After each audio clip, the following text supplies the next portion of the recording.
Good evening, YouTube. Welcome to my channel. I'm here to do something else for the month of November. I'm going to show my top 10 wicked women of film noir, okay? So just for fun. Coming in at number 10, we have the character of Phyllis Dietrichson, played by Barbara Stanwyck in this classic 1944 Billy Wilder directed film called Double Indemnity, also starring Fred MacMurray and Edward G. Robinson. Great movie. Phyllis Dietrichson is a classic femme fatale. It's a part that Stanwyck did not want to play. She did want to play this sleazy character. In fact, MacMurray also didn't want to be in the film. It's a good thing they did because they gave great performances. But Phyllis is married to a man that she's no longer in love with. He just has a lot of money.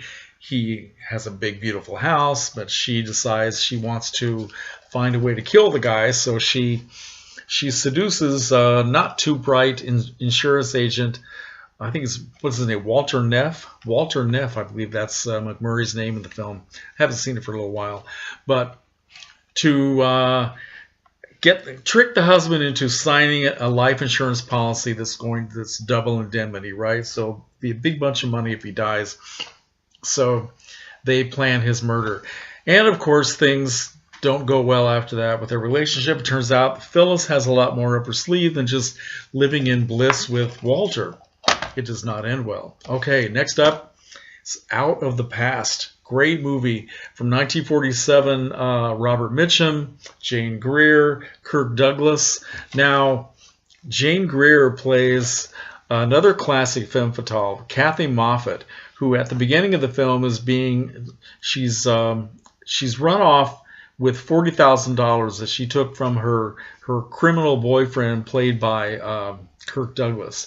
And Kirk Douglas has hired Robert Mitchum to go and find her. Actually, this isn't the beginning of the film.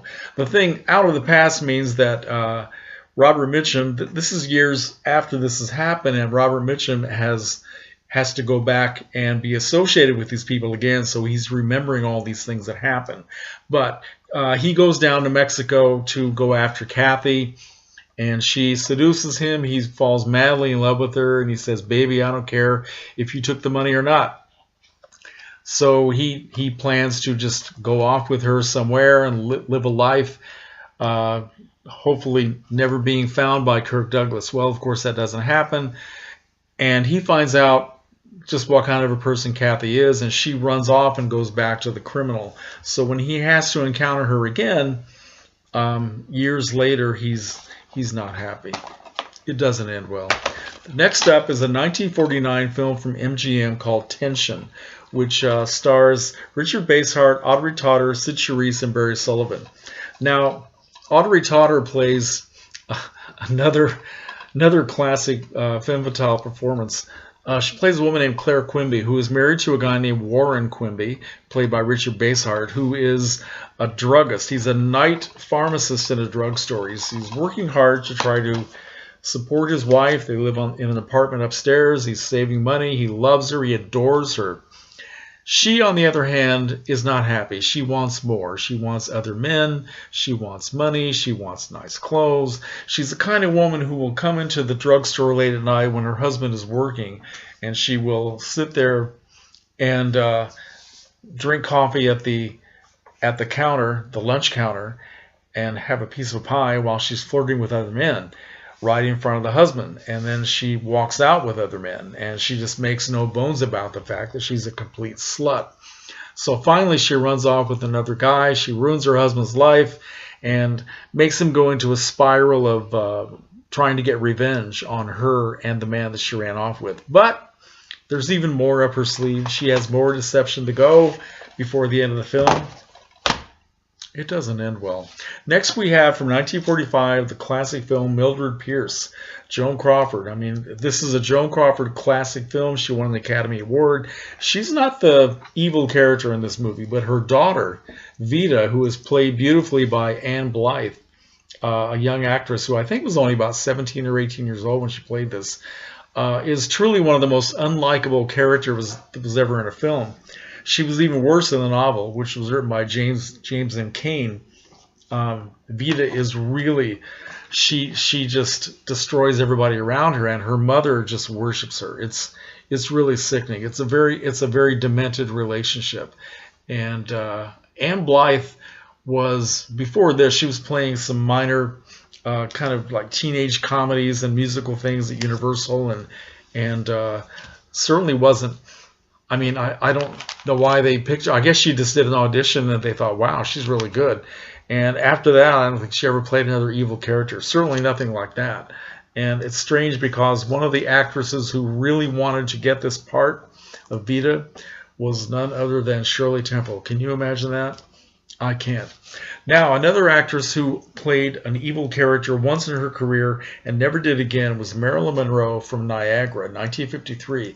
In this film, she plays Rose Loomis, married to a guy who's injured. Well, he's mentally disturbed because of his life in the war. PTSD, right? I guess they didn't call it that back then. Played by Joseph Cotton, who was really a nice man and he just adores his wife, but she's not happy. She's found another guy, and it's not enough for her just to walk away with the other guy and leave the husband. She wants his insurance money, so she has to find a way to kill him. And there's a big plot between her and the lover, and another couple played by Jean Peters and Casey Anderson. Casey Anderson, I think that's his name. Casey Adams. Yeah, another actor. His real name was Max Showalter, but for a time in his career, he was calling himself Casey Adams. But anyway, yeah, they get involved in the plot of this evil woman. Marilyn Monroe is very good in this. This is a beautiful color film, and she's very sexy. 20th Century Fox is showing her off as much as they can. This 1953 was a major year in Marilyn Monroe's career because that was the year that she became a huge star, probably the biggest star of the world. Not only did she have this film, she had Gentlemen Prefer Blondes. She had How to Marry a Millionaire. And after that, she was just the tops in the whole world. And she's very good, but they never let her play another evil character again, which in a way is kind of a shame, because I think she was perfect for it. Next up is Betty Davis in The Letter, 1940. She plays a character named Leslie Crosby. This is from a play written by W. Somerset Maugham. It had been filmed before back in 1928 with Gene Eagles playing this part. At the beginning of the film, Leslie Crosby is firing 6 bullets into a guy who was trying to leave her bungalow, and she finally empties the gun and the guy's dead. And she makes the claim that this man tried to rape her, tried to sexually assault her, and she had no choice but to kill him. But things come to light that there is a letter out there someplace which happens to be in possession of this man's wife, his widow, played by Gail Sondergaard. And the letter tells a very different story about Leslie Crosby and why the man was there. This is a great performance by Betty Davis, very controlled performance. She manages to destroy not only the man she killed, but also her lawyer and her husband. She just wreaks havoc on everybody around her, and she does it beautifully. Does not end well. Then we have Elizabeth Scott in a film called Too Late for Tears, 1947. At the beginning of this film, Elizabeth Scott and her husband, played by Arthur Kennedy, are driving at night in California in their convertible, and a car drives by and throws a suitcase into their car. And they said, "What is this about?" So they stop the car, open it up, and it's filled with money. And they find out later that it's around $60,000. Well, she's not happy with her life. She's not happy with her husband. They don't have enough money. They don't have enough things. She's jealous of other people. So she wants to keep the money. Well, her husband says, "No, we need to turn it into the police." And she says, "Let's just wait a while. Let's just think about it." Well, she has no intention of giving this money up. And when the husband is not agreeing with her, she decides that in partnership with Dan Duryea, the man who turned out to be the person that the money was intended for, and he has tracked them down, and so the two of them form a partnership to get rid of the husband and run off with the money. And like all the other women I've talked about so far, she has other plans that do not involve Dan Duryea, so it goes on from there. Great performance by Elizabeth Scott. She was she was hired by Warner Brothers originally to be kind of a threat to Lauren Bacall. They were kind of similar in a way, and they wanted to have another actress like Lauren Bacall because of the husky voice and all that. But she was actually quite different. She was much more animated and I think much more emotional than Lauren Bacall. And she gives a hysterical performance in this. And I don't mean hysterical funny, but she reaches heights of great emotion, and it's almost like a caricature of a femme fatale and somebody who's just, her whole life is just wrapped around the idea of having money. So it's really interesting. Very good little film.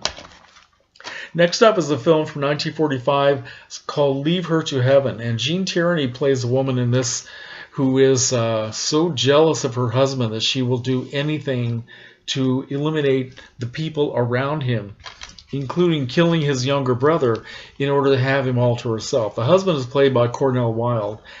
She gives a very good performance in this. Jean Tierney was not necessarily known for playing evil characters either, but she does a good job in this. It's an unusual film for noir because it was in color, and yeah, it's a very controlled performance, and it couldn't have been easy to do, but she gives a very, very good performance in this, nominated for an Academy Award. Next up is a film called Nightmare Alley from 1947, Tyrone Power, Joan Blondell, Colleen Gray, and Helen Walker. Now, the character I want to talk about in this is played by Helen Walker. She plays a psychologist who gets involved with Tyrone Power's character. He is a guy, his name is Stanton, let's see, what is his name? Stanton Carlisle. Starts out as a sort of a low-life performer in a carnival.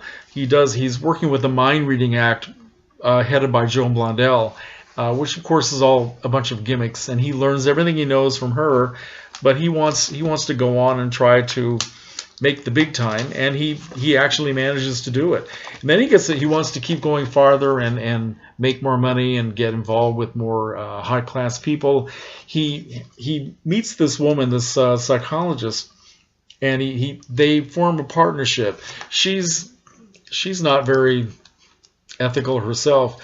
When she interviews her patients, she puts all of their conversation on records so she can keep everything. But he finds out about this, and he decides that they can use this to use it in a sort of a phony mind reading act by learning things about people and taking things a step farther. And she's all for it because it's all about money. Well, as it turns out, things go south, and she has to separate herself from him. And what she does is she in just one extended scene, we find out how evil and how deceptive she is when she turns on this man that she was working with. And it's a great performance. Helen Walker is not necessarily one of the legendary actresses from the 1940s, but she deserved more than she got. She didn't make all that many films, at least not that I'm aware of, but she's very, very good in this. Absolutely worth seeing if you've never seen it before. Nightmare Alley.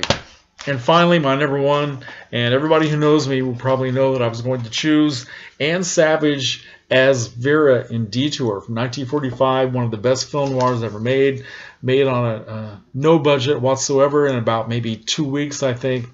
She plays a woman who is just the most manipulative, nasty creature you could ever meet.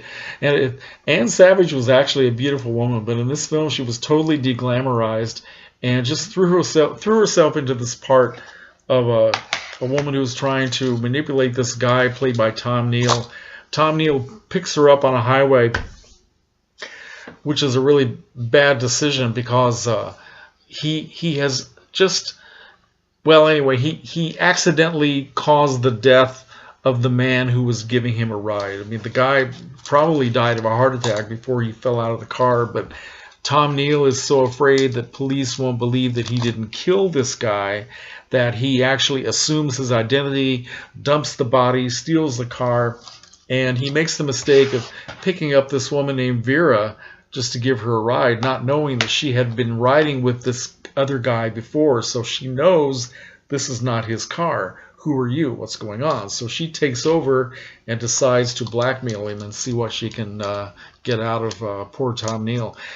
He describes her when he sees her as a woman who is, her beauty is so natural that it's almost homely because it's so real. I'm not sure what the hell that's supposed to mean.